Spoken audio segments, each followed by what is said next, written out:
Hey everybody, welcome back to yet another Volition stream. I'm Josh Stinson, the video editor here, and today we're doing another dev talk where we talk to somebody from the studio, see what they do here, what they've done in the past, and kind of how they got here and their experiences in the game industry. But yeah, today on the couch we've got Frank Marquart. And I'm trying to remember exactly how one of our stream regulars said it. Matrix Vingian, I believe, earlier said there's no art without Frank Marquart. It's pretty good. I was just going to say that, but I can't take. I got to give credit to. credit to Matrix. But yeah, over in the corner, we've also got Mike. Hey everybody, Mike Watson here, Senior Community Developer for Volition. I will be moderating chat, and if you have any questions, ask them in chat, and I'll be feeding them over to Josh to ask Frank. I'm going to turn you back over to these guys. All right, thanks, Mike. So yeah, if you haven't been here before, I'm going to talk to Frank for a while about what he's done here in Volition over the years, and pretty recently, the last few dev talks we've done, we've mostly had new people on, or at least pretty new, people who have started working here within the last year or so. But you've been here quite a while, right? Yeah. This is I've been here 20 years. Okay. 20 years, and it's hard to believe. Went like that. Yeah. So when you first started working at Volition, what was the first game you worked on? Summoner. Yeah. So I started as an environment artist. Okay. And we were just in the beginning of development of Summoner, and it was just a couple more months before Free Space 2 came out. But I never worked on Free Space 2. I just started immediately on Summoner as an environment artist. Okay. So how long? So can you list all of the games you worked on here at Volition? Yeah. So first game was Summoner, and that was I did environment art. Yep. Also helped out with cinematics in a little way. Okay. Then I worked on Summoner 2, and I was the lead style artist. So back then we didn't call it art director. Style artist. I was the lead style artist, but essentially that was my role. Okay. I did art direction. We were also smaller at the time. Right. And so I built levels still. And How many people was it back then, if you still remember? When I started, I think we were in the 30 to 40 range. Okay. Was that because that was like the PS2 era, was that like a pretty normal team size for a game back then? As far as I knew. Okay. Yes. Yeah, I've had one job in the games industry, and that's this one. Yeah. So, as far as I knew, that's what a normal team was. Okay. So then, so I was the lead style artist on Summoner 2.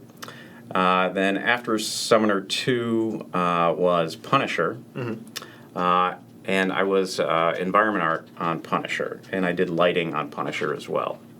And then after Punisher, went to Saints Row, the first one. And I was an environment artist on Saints Row, and I was the city team leader. Okay. We broke up the world, and so me and my team, we handled a chunk of the world for Stillwater. And then Saints Row 2, I was the art director for Saints Row 2. Mm-hmm. I did Saints Row 3, and I was the art director for Saints Row 3.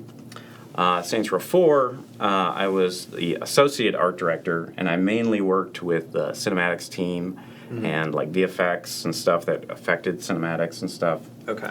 And then Agents of Mayhem, I was a cinematics artist, but I mainly just worked. Actually, I exclusively worked on the cartoons. Okay. For Agents of Mayhem. Cool. So aside from working at Volition across all of those games, you've worked at some other places too. What were those places?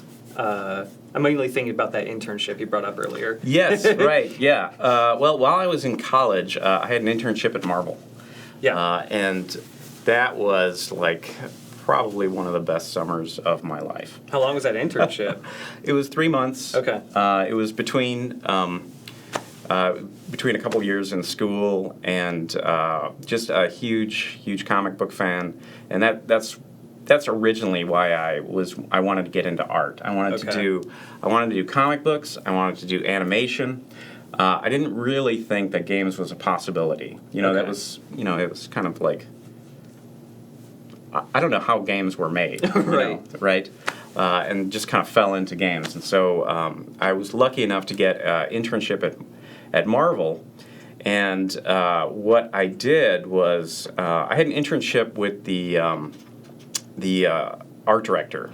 Yeah. He was his name was Steve Geiger at the time, and he worked for the executive art director, and that was John Romita Sr. And he is like just a huge comic book legend, defining the style of Spider-Man, especially for like a generation. And he had a program called the Romita Raiders. And these were a group of aspiring artists who would do corrections on comic books. And so at that time, artists would submit their work, and then if the editor needed changes for that, they wouldn't ship it back because it was all just like FedEx, right? Right. They wouldn't ship it back to the original artist to make the changes. They would have in-house artists to do it. Okay. And so I wasn't. I was an intern, but they knew I could draw, and so like I got my own little art desk in the Marvel bullpen, and I was in. I got to see like art that came in that summer and stuff. I don't know. If people are familiar with comics, like Alex Ross. He did, just tons and tons of stuff, beautiful painted artwork. This is before he broke out. I remember seeing our original artwork was being passed around at the Marvel bullpen, and I was like, who is this guy? Anyways, a lot of really great memories from that. Speaking of that, we have a couple questions from Matrix Vingian here. The first one being, did you work with Jim Shooter at Marvel? No, not Jim Shooter. It was Tom DeFalco was the editor-in-chief at the time. Okay. And this brings back memories, but like when I started, this was, I guess, a Raider tradition. They would tell the new guy that the editor-in-chief wanted to meet you. And so there I go, walk out, go to the corner office, knock on the door. Mr. DeFalco, you asked for me. He's like, what? No. And apparently they did this to everybody. But I got to meet Tom DeFalco. Okay, cool. And I came this close to meeting Stan Lee. Really? This close. Yeah, we had like, we had to, like, there were different floors at Marvel, and there was like a business office, and we had to go downstairs. And me and this other, it was one of the other Raiders, we went down, and we like had to do some stuff, and we left, and I wasn't paying attention. We got into the elevator, and the doors closed, and the guy, he turns to me, and he was like, did you see who that was? That was Stan Lee. I'm like, what? Apparently, walked right by him. Oh, jeez. And I didn't notice him. I was in my own world or whatever, and he didn't say anything. But, so I had a brush with me. I actually have too, strangely enough. Really? But it was at least 10 years ago at C2E2, which is the comic convention up in Chicago, that it just finished like last weekend, I believe, but they usually have it in April every year. And I was just walking around the show floor with all my friends, and there was somebody walking by that was like surrounded by 2 or 3 other people, just some older looking person. We just looked at them, and then, okay, don't know who that is. They seem important. Then we looked again, and it was Stan Lee, and we didn't recognize it was him because he didn't have his mustache. Oh, wow. It was really no weird. Like, we actually had to, stare for a second. Is that Stan? Yeah, that's Stan Lee. I don't know if he got rid of the mustache, so less people would, go up to him, go, oh my God. But, yeah, he was maybe 10 feet away from me. It was really weird. At C2E2? Yeah, at C2E2. Oh, that's cool. I was just there this past weekend. Yeah. Love that convention. Were you just running around there? Were you helping anybody out there? Just going, for fun. Me and my family, we go every year. We play cosplay bingo. We have our own little family thing where, free space is either Deadpool or Harley Quinn. Yeah, you're always going to get those, for sure.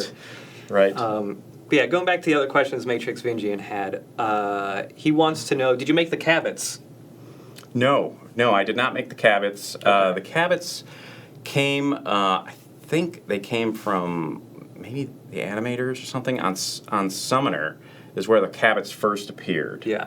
And I don't remember who made those originally, but we started just putting them always back into the games. Yeah. As we kept going and building them. And Matrix also wants to know, which hood did you make in SR1? SR1, the Northern Island, essentially the Northern Island. That was Okay. in Stillwater. It was downtown financial. Yes. yes. Yeah, downtown financial. It was, and then the suburbs and all of that stuff Okay. throughout the area. So real quick before we get into some of the work you did for all the games you've done here at Volition, how did you get to Volition? How did you just kind of end up in the games industry? Oh, yeah, great question. So I came down here to University of Illinois. Grew up, born and raised in Chicago, came down for school, studied civil engineering, got my degree, but I didn't want to do engineering. And so I switched into painting, and I got a painting fine arts degree. And my idea was like, I'm just going to work on my art, and I want to do comic books, I want to do animation. So I got my degree and just stayed in town and had various jobs in town and continued to work on animation. I had my own little, I ran a figure drawing group, and I was sending in my animation stuff to Disney and stuff and things, and just making portfolios. A friend of mine, Peter Hartman, he's an outsourcing manager here at Volition. He had a friend who knew about a job opening up at Bungie. And Bungie was in Chicago at the time. And I was teaching myself animation using Lightwave, 3D Studio Max, and I was trying to learn, teach myself how to do that stuff. And he was like, hey, they are looking for an animator. And so I put together a portfolio. I got an interview with Bungie up in Chicago. They sent me an art test. Oh, man. And it was for Halo. This was before Halo came out. Okay.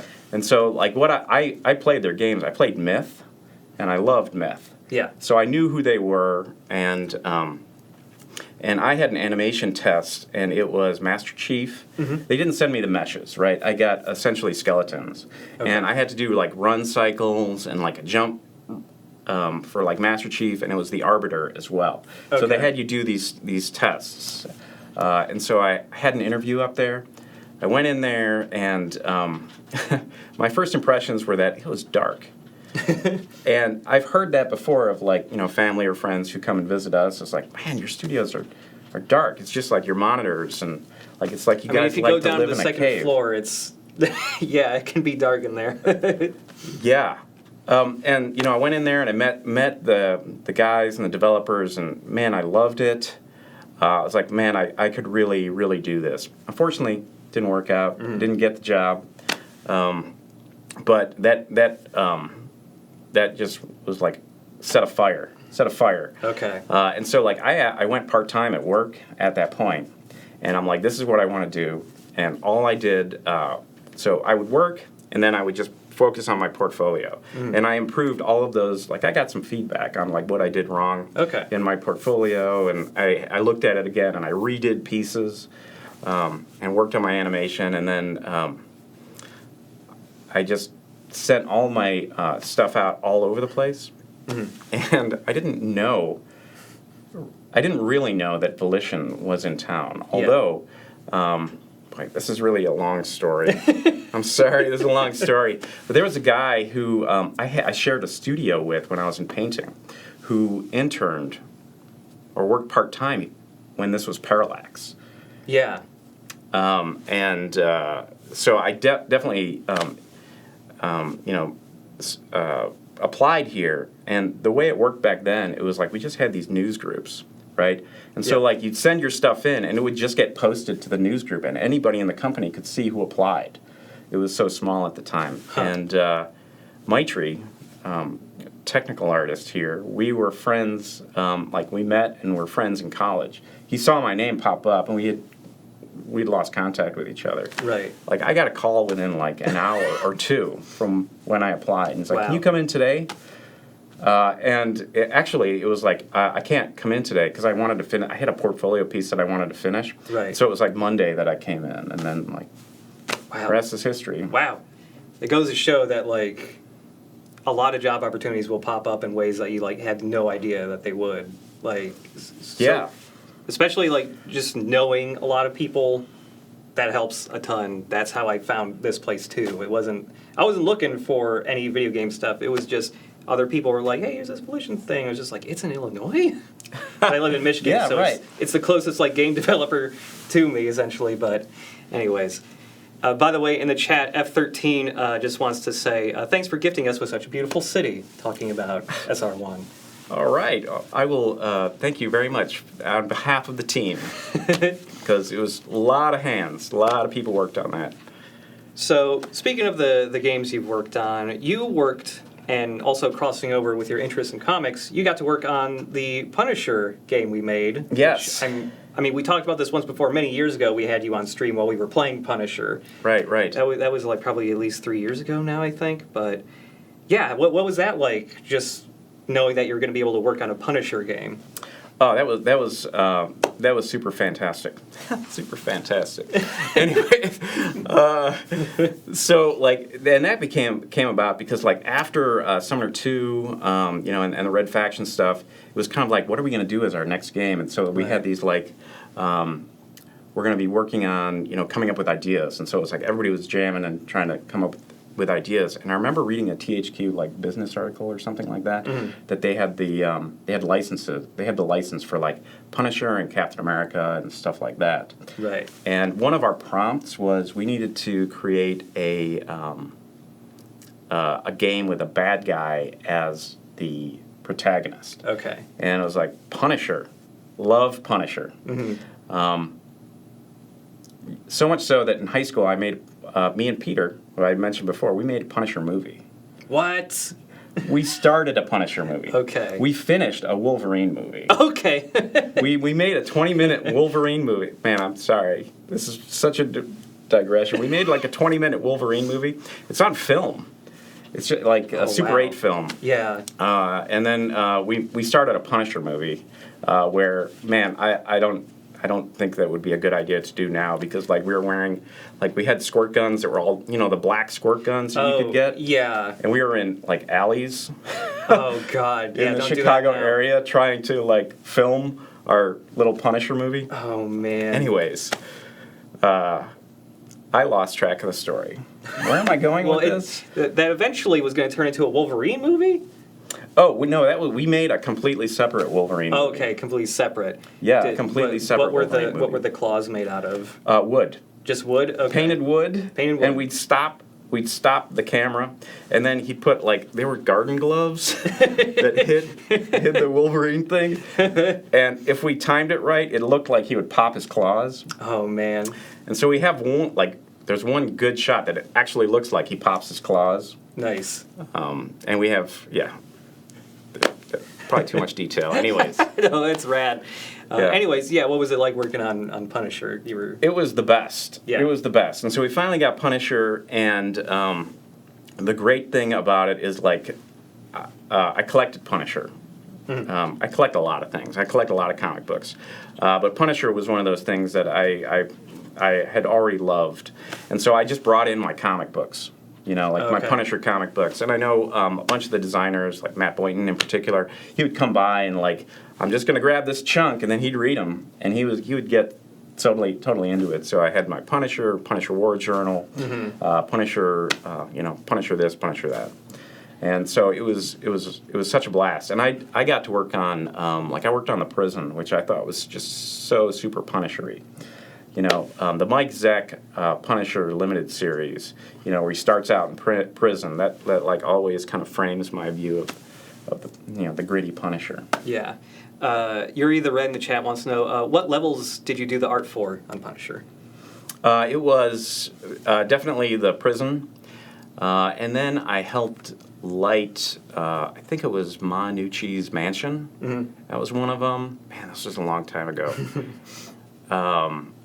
Those are the main ones. Oh yeah, and the prison courtyard, anything prison. I worked on the prison, like there was like a riot too in the prison and stuff. And then I just kind of poked around and like, I think, man, this is not going to be interesting to anybody. But I'll find it interesting, I'm pretty sure. like, tried to inject as much like comic book stuff as we could. Yeah. I'm pretty sure we did like posters for like Punisher's apartment and stuff in areas like Dazzler and like Leela Cheney, which are, you know, it's just like a more obscure Marvel character, but we tried to shove as much of that stuff in there. And it was so funny, you know, because like nobody really knew who Iron Man was or like Captain America and stuff. They weren't like now. Yeah, for sure. You know, yeah. we had Iron Man in the game. Yeah. I don't know how we pulled that off. Yeah, it's probably a lot easier to do it back then than it is now, for sure. Yeah. So, I found a video a while ago when I was backing up everything when I first started working here again, about a year ago. So you worked on Punisher. So when you finished working on Punisher, what was the next project you started working on? Punisher 2. Punisher 2. Mm-hmm. So I found a video of Punisher 2. It doesn't call itself 2 in the video, but yeah, we'll bring this up in just a second. But can you tell me what you were doing on Punisher 2? Yes, I sure can. So first of all, it was very short-lived. Like I think I was on Punisher 2 for a month and a half, super short. So it was like very early development. And we were just starting to build, like, what are the things that we can do? How can we expand it? You know, can we make it more of a open experience? Like, rather than just, you know, like, Punisher was pretty much closed. You're in hallways, pretty much, in general. Right. Like, how can we expand it? How can we bring, like, the battle van into it and stuff like that? Okay. That's what we were messing with. So yeah, let's switch over here to this video. So it's going to be a silent video. There was licensed music playing over this I had to take out. We obviously don't have the rights for it. But yeah, you saw this once right before we started the stream, and it sounded like about halfway through some memories started to come back. Yes. But so yeah, this appears to have been an open world Punisher. Like there's some footage of Punisher 1 mixed in with this too. But this is, like when I pulled this up, I was shocked to see this because I had no idea this existed. And I was pretty well aware of all of the like canceled projects we had this studio, but this one I did not know about. There's a ton of NPCs just walking around one spot too. Yeah. Yeah, I remember we were doing like these little blocks and things. Yeah. And man, I remember we were trying to design this thing of like doing like a highway battle. Yeah. As well. And I think we were also messing a lot with like trying to get Daredevil into it. That was like some of the early ideas of what we really wanted to do with Punisher. Yeah. It was a long time ago, so, you know. For sure. Yeah. Now, like, this is something I believe I pointed out several years ago when we streamed the first Punisher, is that there are definitely some elements of that game that kind of feel like gameplay mechanics that you eventually got to do in the first Saints Row, specifically taking hostages, and I believe you could throw them too or something like that. Yeah. Yeah. So this game, this Punisher 2, did that eventually turn into the first Saints Row? It was concurrent. It was concurrent. We're building Saints Row. Okay. Essentially, while we were also working on Punisher 2. Okay. And so, like, I went from Punisher 2, you know, like Friday, and then I'm on Saints Row on Monday, you know. So the Saints Row team was already building and starting to, you know, put stuff together. And, like, the city stuff, they were building that stuff. Yeah, it's some other people probably have a sharper eye for this stuff than I do because it's been a very long time since I played the first Saints Row, but I'm curious if some of those assets in that video are crossover from SR1. Mm-hmm. Some of the vehicles looked a little familiar to me personally, and I mean, I also saw the some of the NPCs running around that were firing guns in an early shot had the like really early like Saints Green on. Right. Yeah. Oh yeah. Yeah. But Yeah, there was definitely, just like these are the assets that we have, or these are the assets that people are using, and so we're trying to develop the game yeah, as well. yeah, it seems like a pretty common thing. There's another canceled project we have that was canceled so early on. There's almost no video of it. Maybe someday we'll eventually be able to show what we have, but it was using just SR3 assets because there's nothing unique made for it yet. It was just like tests for like new environments and all this stuff. But yeah, that was Right. It's, Yes. yeah, you Yes. probably know which one I'm talking Yes, about. Yep. Totally. Yeah. There's like 3 videos total in existence of that project. Wow. And they're all like 10 seconds long, but hopefully someday we can show that one That's off it? too. It's something like kinda that. weird. There's like I had design documents and stuff for that game that were floating around, but yeah, there's very few videos of it. But yeah, so that was Punisher 2, and you said you were working on SR1 concurrently. What was it like working on SR1 and I guess 2, since that came up pretty soon afterwards? Oh, it was completely different. Like completely different. Like Yeah. Saints Row. So the kind of laid a little bit of the framework. There was kind of like the Red Faction editor built stuff side of the house, where it was built in the editor, and it was more about rooms. And then there was the Summoner side of the house, which is everything was built in 3D Studio Max, and that's where Saints Row went. And so when we were building the first Saints Row city, everything was built in Max, and you just can't put all of that stuff in there. And so Right. everything was chunked up into smaller pieces, and we were learning how to do stuff and build like a streaming world. And the streaming system was completely different. It was all these, like if you look down on like a map, streaming is essentially, you're just showing what is around you, but you're constantly like streaming in data and pulling stuff out. Yeah. Of course. And so the way they figured it out, it was like you could make these organic shapes of what would stream in and what would not. That changed over time to like more of a regular brick pattern, essentially. But at that time, like we would just define stuff with like essentially like splines. And then if things got too big, or we didn't have enough memory, we'd chop it up or chop it in half. And then we'd have to figure out ways in order to make it make sense. And I'm responsible for one of the worst solutions. Oh, no. In my opinion, in the northern area, if you've ever driven around Stillwater and like you're in this like suburban type of an area, and there's just houses, well, you come across this like a street, and it just kind of dead ends, and there's just a wall, and like like 2 wall, it's like a 3 wall thing, I think. Yeah. Just to slow you down. Okay. It makes 0 sense why this wall exists, but it's because of streaming, and we had to come up with a fast solution and put it in. Yeah.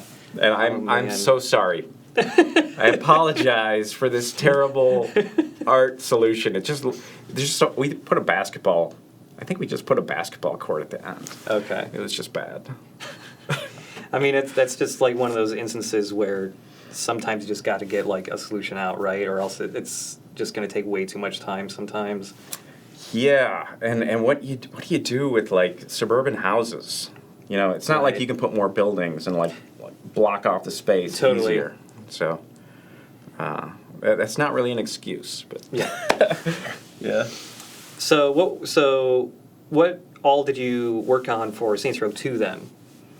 Well, after Saints Row 1, I became the art director for Saints Row 2. Yeah. And so essentially the style of the game. That's essentially what Saints Row, the art director works on. Yeah. So we figure out, work with, you create like the high-level art direction for what the game should look and feel like. You work with all the various different groups, the designers, and writing, and we figure out like what are the gangs going to be, and what are the characters going to be, and what are the color palettes, and we added areas to the world and figuring out what they look like and why they look like those things. Right.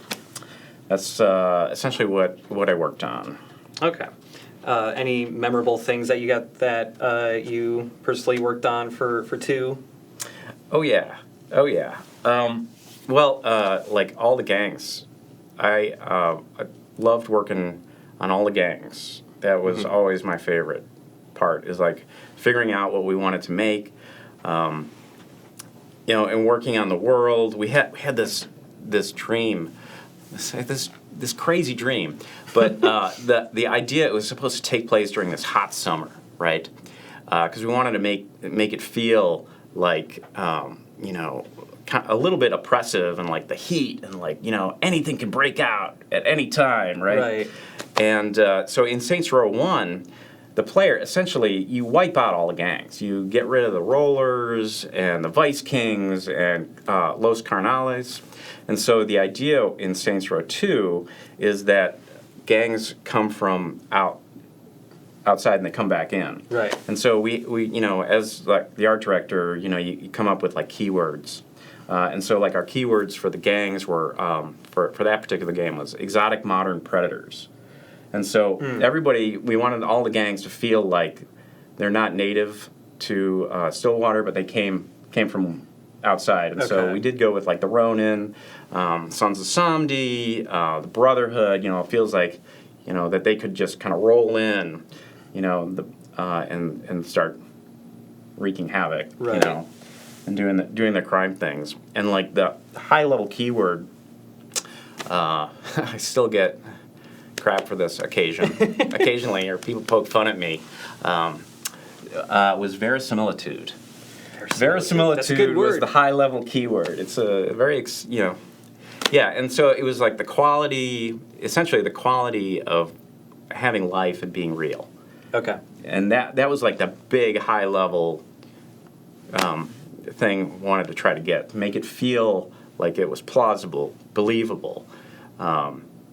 Boy, we had lots and lots of fun, interesting conversations about that, and the Ronin in particular were at the forefront of that conversation of like, why are there guys walking around with samurai swords on their backs? Yeah. And we had multiple conversations about that kind of tone. Okay. And that was.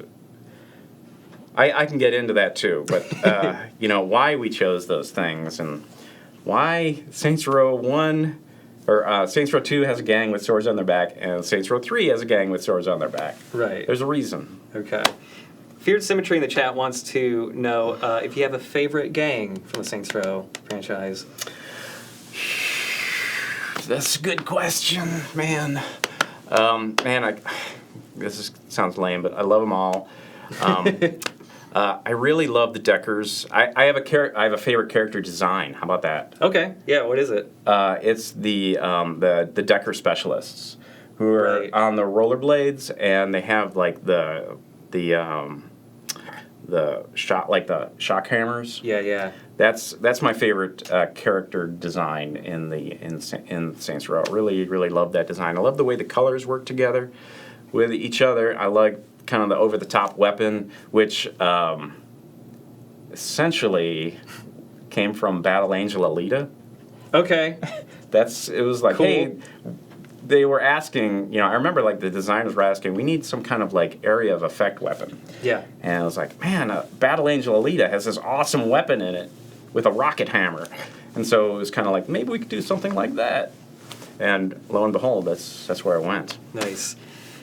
Feared Symmetry wants to thank you for the verisimilitude in Saints Row 2. And also, F13 is wondering, were SR2's gang color schemes really taken from the lyrics of Karma Chameleon? In-game dialogue suggests so, red, gold, and green. Oh, I've never heard that before. Okay. I've never heard that before. No. Okay. Not consciously. Maybe you just heard it when you were working on that. Right. There was one other thing here. So there's a story here. You worked in the mall in Saints Row 2, right? Yes. Okay. Because so apparently a lot of people did people miss the mall pretty frequently? Like a lot of players just never even noticed that it was there because it was underground, right? Yes, actually, we had a whole bunch of underground spaces. Yeah. In Saints Row. That was like, it was a solution of trying to figure out how do we make it bigger but not make it bigger. You know what I mean? And I was like, well, let's try underground. And so like, we had those underground caverns and stuff. Right. You know, and the underground mall was just another one of those solutions. Okay. Do you remember what Mike told you when you first met him about the mall? This is something Mike sent me, but it's from a while ago, so. how I modded a race at the mall and how happy you were that players were actually going to the mall. Oh, yes! Yeah. Right! Yes! Yeah! We put a lot of love into that mall, and yeah. And that was always kind of the big fear, that we just didn't think people would use those spaces. That is cool. Thank you. Sure. Yeah. I have always, I've said this in the past, like, I still need to play all of Saints Row 2. I've never completely, like, played the entire thing. But I have seen a lot of the actual map in that game and run around it for capturing stuff when I started working here and all that.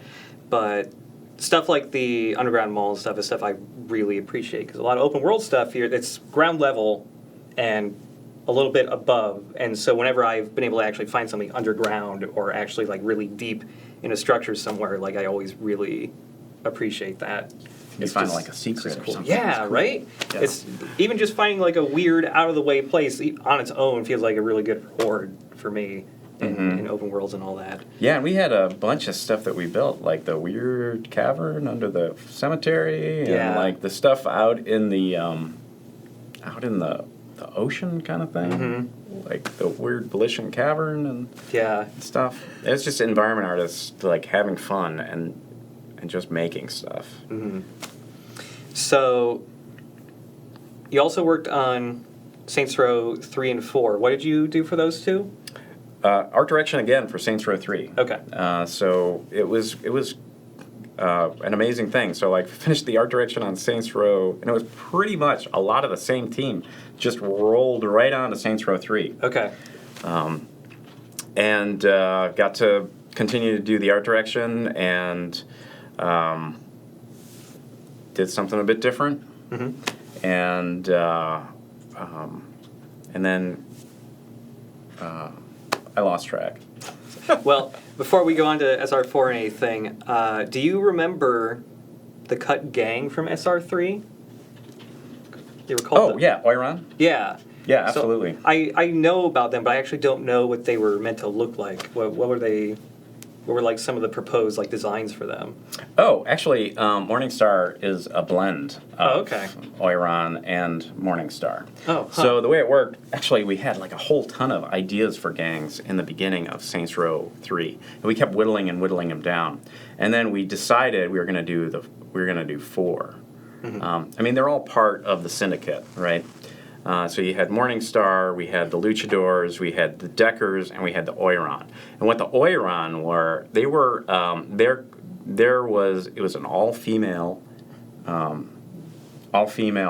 division, I guess. And their big thing was all about vice. And so it was like prostitution and stuff like that.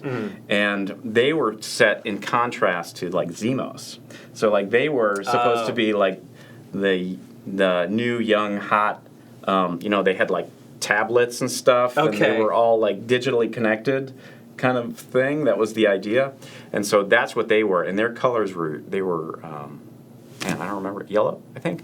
Okay. And then we, there wasn't enough time essentially for the narrative. You couldn't develop all of these characters and all of these things, and so they were the ones that were going to be cut. And I was like, wow, man, I want to save these designs, and we kind of just turned them red and shifted a couple things and moved them into Morningstar, because Morningstar was really just about the suits, like with the red and the suits and guns. That was their big thing, and so we just kind of moved those because like the Oiron, they were in like the full black jackets, the jackets. yeah, we just kind of moved them in. 'Cause Okay. I really wanted to preserve those designs because I kind of loved them. I loved that jacket, and that jacket actually came from like a rogue statue, comic book statue that I saw. I was like, man, that jacket is really awesome. I want to do something similar to that, and so. Oh man, you know all my secrets now. Yeah, it sounds like from the work you've done that a lot of it, there are still influences from the comic stuff that you like coming in for some of that stuff, like getting inspired by the jacket and. Oh, constantly. Yeah. Constantly. You know, like anything that's visually cool and interesting and neat. And the wonderful thing about like the comic books in general, like if it's not, even if it's not like superhero stuff, but like they're cheap, and that people can just try stuff, like put out some crazy ideas and just make something, you know. And so they can just try a lot of things, and you can just see a lot of stuff like churning through it, and so a lot of great designs that are inspiring. Right. You know? So talking about the comic books and you wanting to maybe work in animation or cartoons, you did finally get to work on some of that stuff for Agents of Mayhem, right? I did. So was that exclusively what you were doing, just the 2D cinematics for that game? Yeah. After I rolled on to Agents, we were developing it, and it was kind of one of those weird things where the creative director at the time wanted to do more of these things, you know, and I was like, well, I wonder if we could just kind of like make more cartoon type stuff, and it just kind of blossomed and became more and more of a thing. Right. I remember, you know, our longtime cinematics lead Ev, you know, we didn't know what we were doing. Yeah. And so like we just kind of like looked at a whole bunch of like credits and stuff, and we like sent out and said, hey, we're interested. Like we looked at studios all over the place. Yeah. You know, just like, hey, who did these cartoons? And then we would just kind of see how this all works. And we got lucky enough that we found Powerhouse right here in Austin. Yeah. Austin, Texas, and they were just phenomenal partners in this. Okay. You know.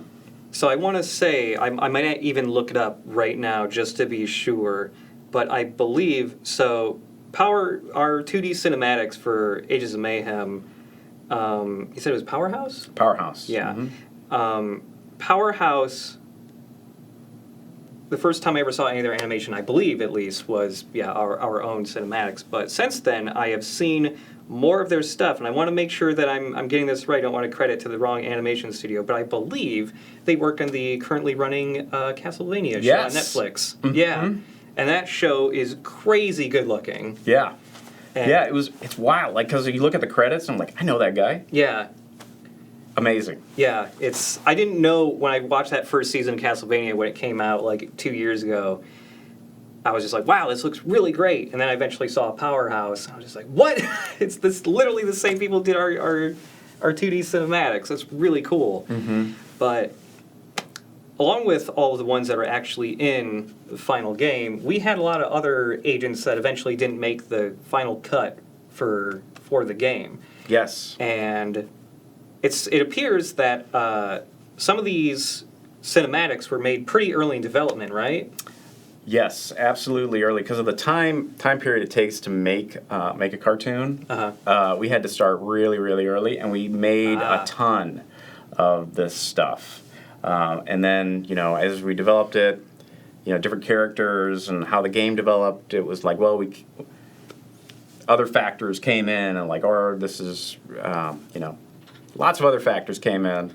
Yeah. And so not all the characters that we made cartoons for made it into the game. Right. But we still have the cinematics, and yeah, there were quite a few that are almost completely done. It's mainly, some of them, it's mainly just the audio isn't completely mastered, or there might be some temp VO or temp sound effects or whatever. Right. But they've never been seen before outside the studio, so I figured we could show 2 of them today. So Also, before we run these, there is one major difference I want you to address that like people are going to hear it in totally. the voiceover. This was very early on, and we were toying with the idea of Saints instead of Mayhem, and so that's what we were messing with. And these two in particular, I just wanted to point out, I loved. Yeah. Like I worked on the storyboards for these. Yeah. And I think chose them today because I'm attached to them, of course, and one in particular is, well, it's kind of sweet. Yeah. So yeah, we'll see this one first, but so yeah, don't get caught off guard when you hear in VO that they bring up the Saints very early in development.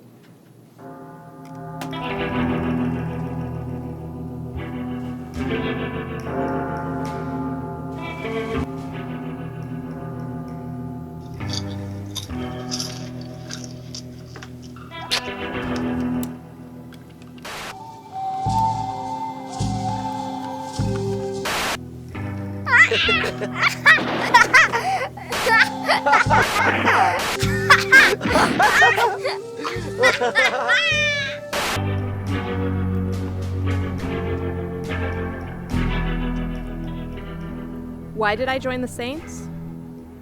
Because I believe there are good guys and there are bad guys. Heroes and villains. And I know which one I am.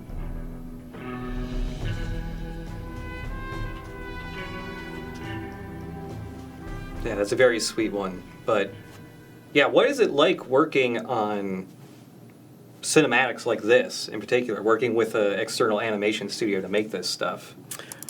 Completely different from all of the other cinematics that we worked on because, of course, we were not limited by location and characters that we had. Right. You know, like when we're working on real-time cinematics for like Saints Row, essentially we got to build everything. So if you want little things, you know, like, oh, we need, you know, a bonsai tree or something like that, we got to, essentially some artist needs to make it and build it, and we got to light the set and stuff. Yeah. So even though it takes a long time to do the animation and build all this stuff as well, it's a completely different world from the 3D real-time cinematics that we were doing. And so it was really liberating.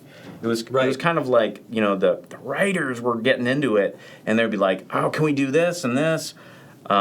And I really love this script, by the way. I think you did a fabulous job here about trying to tell this kind of sweet story. And it's something that we would never have been able to do, essentially, because like we don't make kid versions, you know. That's a big ask and a lot of time to make all of this type of stuff. But we could just go around the world and around time, anywhere we wanted to go with making these cinematics. Right. So you said you storyboarded these? Yeah. So what's it like storyboarding? Like, what's the process for even beginning to storyboard something like this? Well, it always starts with the writers. You know, they come up with a script, and then it goes through a couple of revisions, and they do you know, like a read through, and we try to do timing. Like with these cartoons, I think we got better and better about trying to be brief. You have to be really succinct in what you're trying to say as quickly as you can, but not try to feel like you're rushing through stuff. And so you get the script, and then you just start figuring out like what are the really important elements that you want to start working on. Usually for me, it was like try to come up with one image, and then I try to work toward it and back from it with these. And then you just start drawing them out, and then we put them together and like do like hand-drawn storyboards, and put them together in Premiere and try to get a better sense of the timing of it. Right. Many times put together the drawings, and it would be like 3 minutes or something like that, way more than we could afford to do, or 5 minutes, and then we start hacking stuff and and the writers rewrite stuff, and it was this cool process of like going back and forth between these. Yeah. Mr. Saints Godzilla is asking, was the outlaw in the beginning of this inspired by Jonah Hex? Maybe. We'll bring that up one He's more time. definitely, yeah. You wanted to look at these guys and think, these guys are tough, Yep. scary looking dudes. And you got to do that in like 2 seconds. Yeah. So a big scar, Yep. man, you know my secret playbook. So yeah, let's switch over to the other cinematic that we have today. I don't remember where I came from. In my earliest memories, I'm already an adult. I do know that I have a purpose, a reason for being whatever I am. But that purpose has been locked away somewhere inside my mind. Sometimes, I can feel that purpose screaming inside me. But what does it want?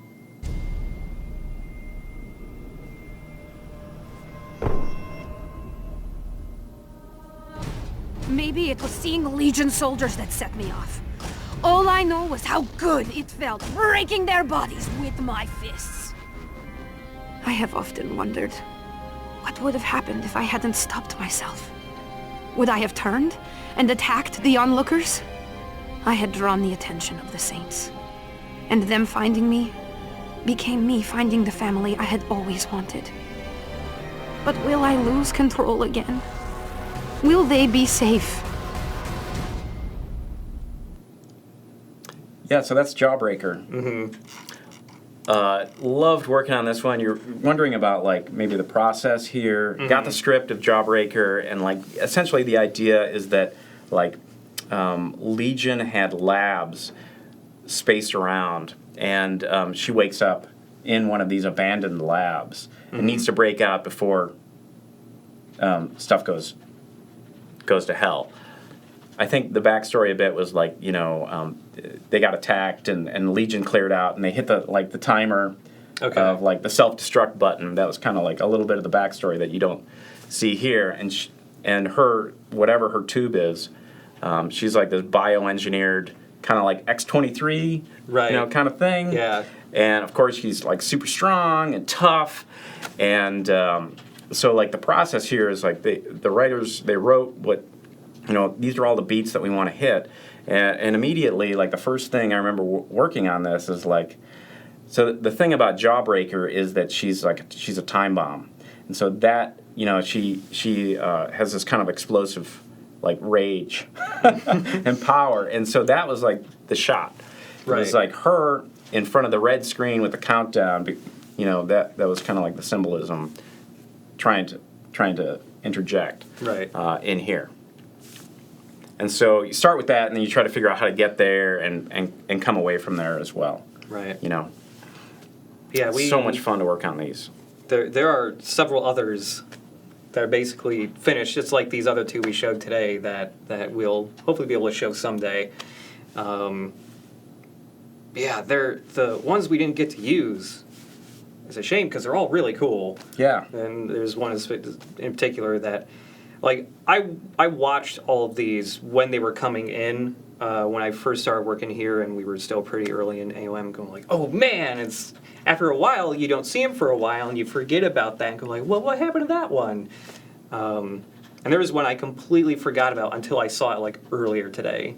Yeah. So really, you know what I'm talking about, but yeah, it's crazy how many of these, well, there's only a couple more, but it's just really interesting to see all these finished things that, despite them being made, you can't use all of them. Right. And we had a bunch of character designs and stuff for agents and things for the future, but we didn't go that far. Okay, yeah, I was actually about to ask if we had other characters that didn't get animated because they were cut pretty quick. Okay. I'm trying to remember what those characters would have been, because I feel like I'm only really familiar with the ones that got animated intros that got cut afterwards, but it's... I hope you get to work on more cartoons again, because this seemed like it was pretty cool. It was a bucket list kind of thing. Yeah. Want to do games, want to do comics, want to do animation, Like so you ever storyboarded for any other animated things before that? No. Okay. No, just made my own cartoons. And Oh, stuff. okay, gotcha. Yeah. 'Cause I was also gonna ask if storyboarding these with later ones, did you learn from your previous cinematics that you worked on for AOM? Like for each one, were you learning more and more things about storyboarding? Oh yeah, absolutely. Working with on Saints Row 4, I worked with the cinematics team. Yeah. Essentially, and I did a whole bunch of. That's where I really got more into storyboarding. I did gameplay storyboards as well, which is kind of a weird thing of like designers have ideas, need to visualize things, and we start to develop these like gameplay moments, and we're doing them all in kind of a storyboard form. Okay. So that was like, love that, like doing that kind of stuff. As well as then just started to go in like DLC. The Saints Save Christmas. Yep. The end sequence where they have like a snowball fight, and the boss talks to Santa Claus. Mm-hmm. Santa Claus, it's really sweet. So I did the storyboards for that one. Okay. The internal storyboards for the for that scene. Okay. And so those were some of the things that I was doing at the time, and learning about storyboarding and how to do like draw faster. Right. Essentially, those ideas. Okay. I might actually have to ask you sometime about storyboarding later on, because with the video stuff I do here, every once in a while, like even with AOM, all the cinematics I play to introduce a new enemy type, I did all of those. Mm-hmm. And I was kind of just building those in my mind instead of storyboarding them. Yeah. Wow. Wow. Yeah, it was just like, I just imagined this is how I want to look, and then I just did it. Mm-hmm. If I storyboarded it this time around, if I had to do something like that again, probably would go faster. So I might ask you about doing storyboards later on. Sure. But it is almost 5 o'clock, so to wrap things up, I wanted to ask you some of the questions we ask most people at the end of our streams, which is, you playing any games recently? Mainly just with my son. We've been playing actually some older games. Oh, really? But having a blast. Yeah, most recently we were playing Ghost Recon Wildlands. Okay. And just messing around. Is that a 360 game, I think? We're playing on PC. Oh, on PC, okay. Yeah. Just doing co-op stuff, and there's there was, I think, DLC with the Predator in there as well. Oh, yes. I remember that, yeah. So that's essentially a lot of the stuff that I was playing recently with my son. And beyond that, I started playing more mobile games, weirdly enough. Just kind of poking through my library of games that I've kind of half started a variety of different games, and I kind of just jump around a little bit. Yeah. For them. Oh, by the way, in the chat, Mr. Saints Godzilla says, the Saints Save Christmas final cutscene is amazing. And also, that Saints Save Christmas is the most heartwarming sandbox murder simulator DLC ever. Oh, yeah. Great. Success. Yeah, that was really, really fun to work on. I think the script was fantastic, and a lot of people put a lot of love into that. Yeah. I think it shows. So I also wanted to ask you, what comics are you reading right now? Since it sounds like you're still really into them. Oh, yeah. Well, I kind of got a whole bunch of bread and butter type comics. Okay. I read Superman. I know. I'm one of those people.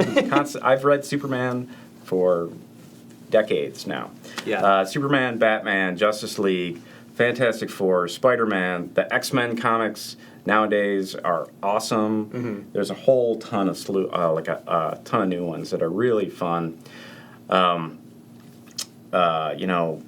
Thor, Iron Man, and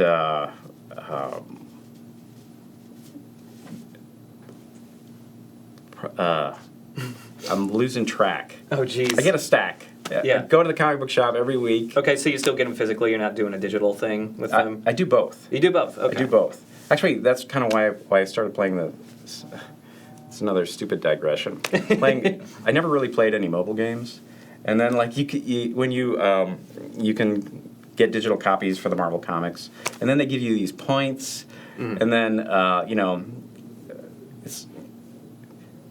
it's kind of silly, but there's like a top level of True Believer, and if you start playing the mobile games, you can get more points. Oh, so I started playing because I needed to be True Believer. Anyways, I am a True Believer. Oh man. No, so games. Yeah. It's like achievements. A little bit of achievement hunting there. So. Matrix Vingian wants to know what your favorite Superman arc is. Wow, my favorite Superman arc. Red Sun, yes, fantastic. Like the very early, what really sucked me in was the very early John Byrne stuff where he did Man of Steel. And he kind of turned things on their head a little bit. I wasn't super into Superman before that, but that is what really, really sucked me in. Red Sun is fantastic. There's also a really good one about,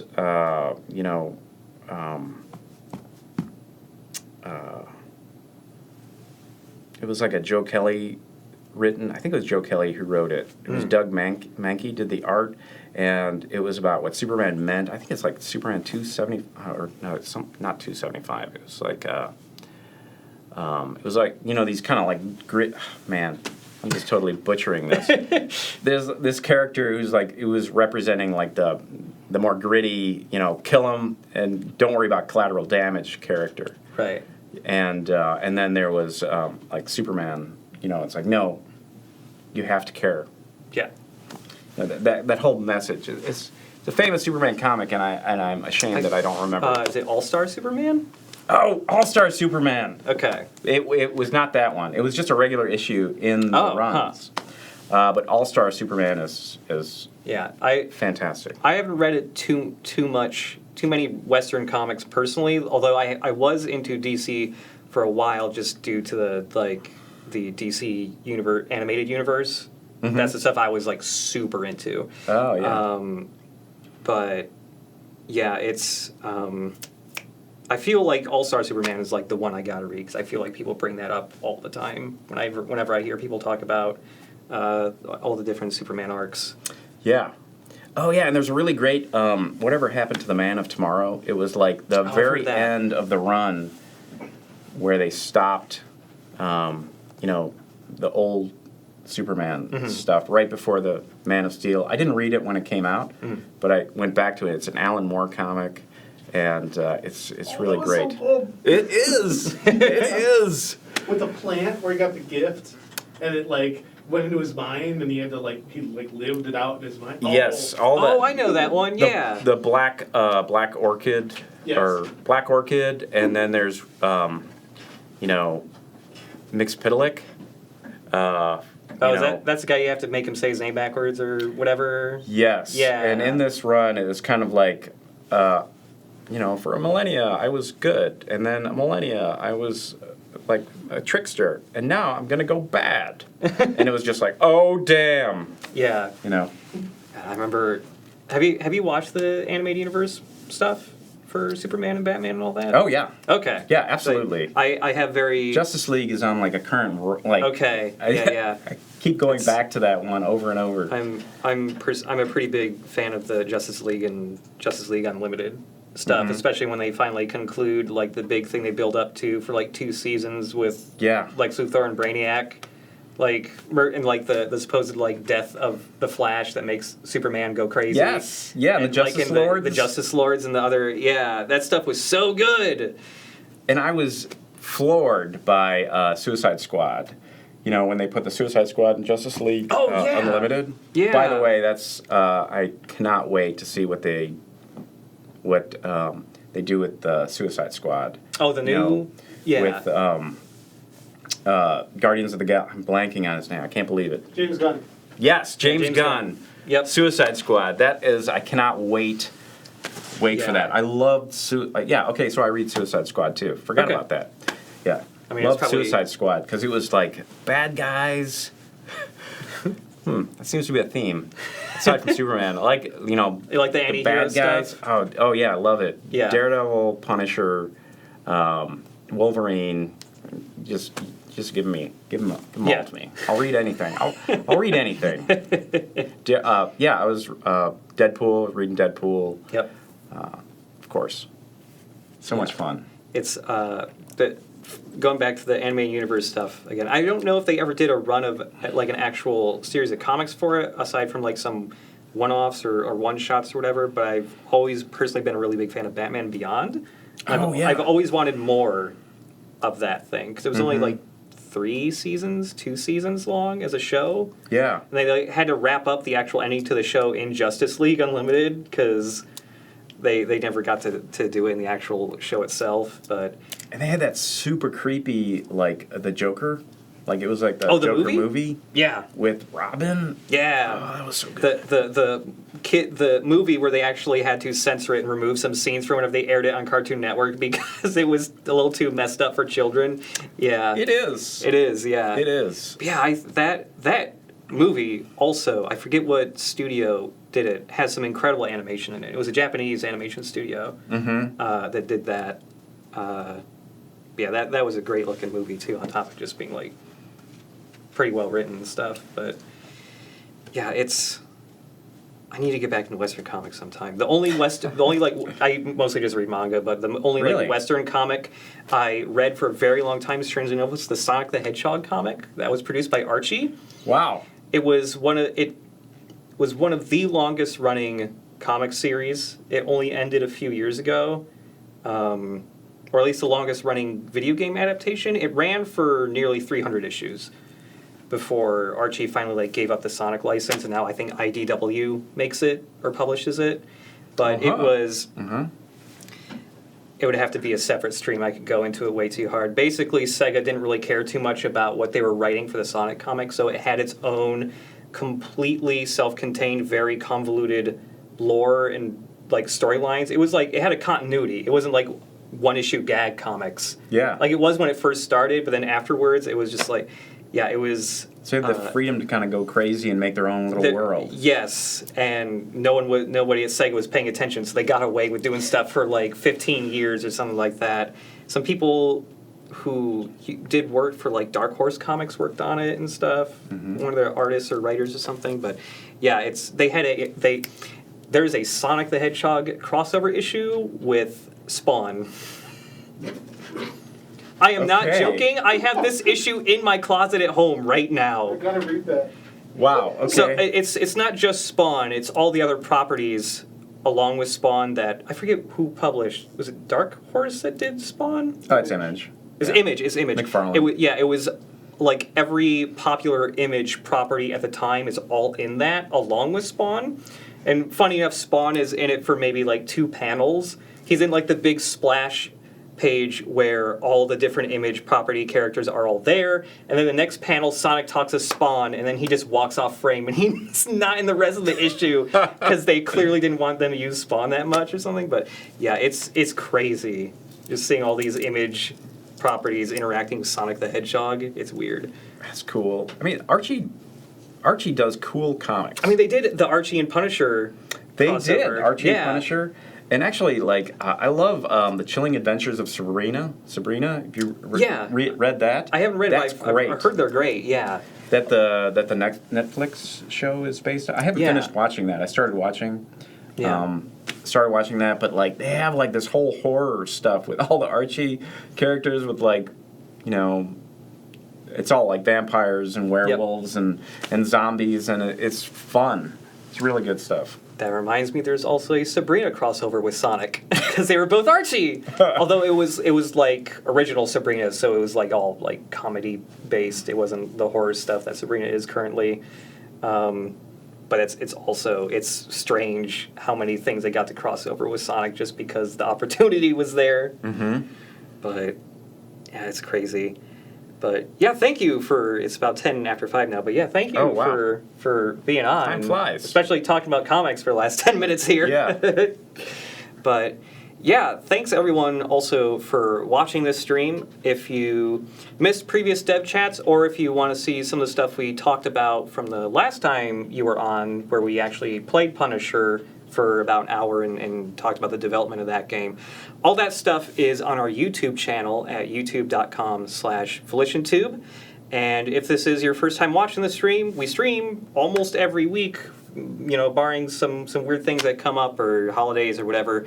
And we stream every week Thursdays at 5 p.m. Eastern and 2 Pacific. And once again, I'm Josh Stinson, the video editor here. And today on the couch, we had Frank Marquart. And we had Mike moderating the chat as usual. Thank you, Mike. And we will see you next week. Later, everybody.